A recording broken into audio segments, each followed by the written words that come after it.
గ్రామదేవత రేణుకేలమ్మ ఆశీస్సులు ప్రతి ఒక్కరిపై ఉండాలని ఏప్రిల్ 2 నుంచి 4 వరకు జరిగే విగ్రహ ప్రతిష్టాపన కార్యక్రమంలో ప్రతి ఒక్కరు కూడా భాగస్వాములు కావాలని గీత పరిశ్రమక సహకార సంఘం నాయకులు కోరారు. పెద్దపల్లి జిల్లా గోదావరికని ప్రభుత్వ ఆసుపత్రి సమీపంలో రేణుకేలమ్మ దేవస్థానం విగ్రహ ప్రతిష్టాపనలలో సవర్ణ వర్గాల తల్లి దీవెనలు పొందాలని సంఘం నాయకులు మెరుగు హనుమంతు గౌడ్ పేర్కొన్నారు. ఇక గౌడ్ కుల దైవం రేణుకేలమ్మ మూల విరాటిక ఉత్సవ మూర్తులతో బుధవారం శోభయాత్ర అనంతరం వేద బ్రహ్మణులచే ప్రతిష్ట కార్యక్రమాన్ని ఉంటుందని అన్నారు. 3 రోజులు విగ్రహ ప్రతిష్టతో పాటు ఇక హోమం నిర్వహించనున్నట్లు ఆయన తెలిపారు. గణపతి పూజ పుణ్యవాహనములతో ప్రతిష్టాపన మహోత్సవం ప్రారంభమవుతుందని అన్నారు. ఈ నెల 20 నుంచి కూడా 23 వరకు కూడా ఎల్లమ్మ బోనాలు కళ్యాణం ఉంటుందని పారిశ్రామిక ప్రాంత ప్రజలు కూడా అధిక సంఖ్యలో పాల్గొని విజయవంతం చేయాలని అన్నారు. ప్రతిష్టాపన బోనాల కార్యక్రమం ప్రతి ఒక్కరూ పాల్గొని రేణుకేలమ్మ కృపకు పాత్రలు కావాలని నాయకులు కోరారు.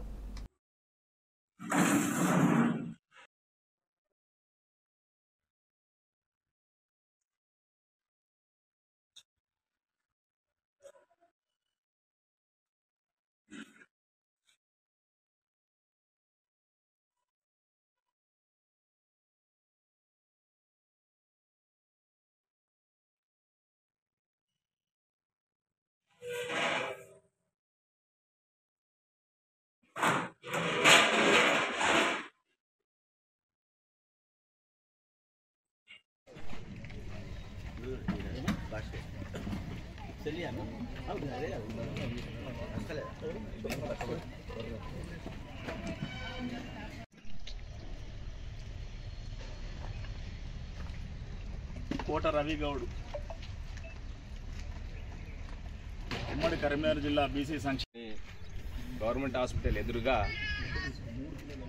ముఖ్యంగా గౌడ కులస్తులు గీతా పారిశ్రామిక సహకార సంఘం నంబర్ 1 వారి సౌజన్యంతో గుడి నిర్మాణము శ్రీ శ్రీ శ్రీ రేణుకా ఎల్లమ్మ గుడి నిర్మాణము పెద్ద ఎత్తున పూర్తయినది. దీనికి గాను 2, 3, 4 3 తేదీలలో పెద్ద ఎత్తున శంకుస్థాపన ప్రతిష్టా కార్యక్రమాలు నిర్వహించడానికి వేద బ్రాహ్మణులైనటువంటి అచలాపురం వేద పాఠశాలకు సంబంధించినటువంటి అయ్యగాళ్ల చేత తేదీలు నిర్ణయించడం జరిగింది. మరి 2వ తారీఖు శాస్త్రోక్తంగా ఉత్సవమూర్తులను శివాలయం నుంచి మార్కండేయ కాలనీ మీదుగా రేణుకా ఎల్లమ్మ గుడి వరకు శోభాయాత్ర, 3వ తారీఖు సామూహిక హోమములు, అదేవిధంగా 4వ తారీఖు యంత్రము ప్రాణ ప్రతిష్ట కార్యక్రమాలు ఏర్పాటు చేయడం జరిగింది. కాబట్టి అదేవిధంగా ఈ 3 రోజులు కూడా ఇక్కడే అన్నప్రసాదములు ఇస్తారు. కేవలం గౌడ బంధువులే కాకుండా గౌడ కులస్తులందరికీ ఆరాధ్య దైవం అయినప్పటికీ మా కులదైవం అయినప్పటికీ కూడా గ్రామదేవతగా మిగతా కులాలందరూ కూడా అందరికీ కూడా ఆహ్వాన పత్రాలు అందించడం జరిగింది. అన్ని రాజకీయ పక్షాలకు కూడా ఆహ్వాన పత్రాలు అందించడం జరిగింది.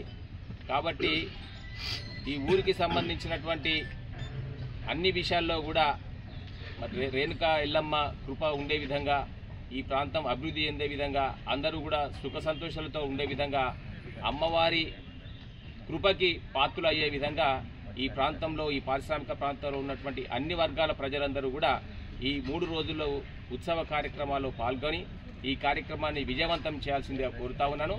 అదేవిధంగా ఎల్లమ్మ గుడి అంటే ఎప్పుడో ఉత్సవాలు నిర్వహించినప్పుడే కాకుండా ఎప్పటికీ కూడా నిత్య ధూప దీప నైవేద్యాలు జరిగే విధంగా ఒక అయ్యగారిని కూడా ఇక్కడ బ్రాహ్మణుడైనటువంటి అయ్యవారిని కూడా ఇక్కడ ఏర్పాటు చేయడం జరిగింది. కాబట్టి నిరంతరము పూజాది కార్యక్రమాలు జరుగుతూ ఉంటాయి. కాబట్టి ఇంత మంచి కార్యక్రమాన్ని గౌడ కులస్తులందరూ కూడా, గౌడ బాంధవులందరూ కూడా తమ ఇలవేల్పుగా ఉన్నటువంటి కులదైవం యొక్క కార్యక్రమంలో ప్రతి గౌడ కుటుంబం కూడా హాజరు కావాల్సిందిగా కోరుతూ, అదేవిధంగా మిగతా కులాలందరూ కూడా మరి అందరం కూడా సమైక్య జీవనంలో జీవిస్తూ ఉన్నాం. కాబట్టి వారందరూ కూడా ఈ కార్యక్రమానికి 3 రోజులు కూడా ఇష్టంగా అందరూ కూడా హాజరై కార్యక్రమాన్ని విజయవంతం చేయాల్సిందిగా కోరుతూ రేణుకా ఎల్లమ్మ కృపకి పాత్రలు కావాల్సిందిగా కోరుతా ఉన్నాం.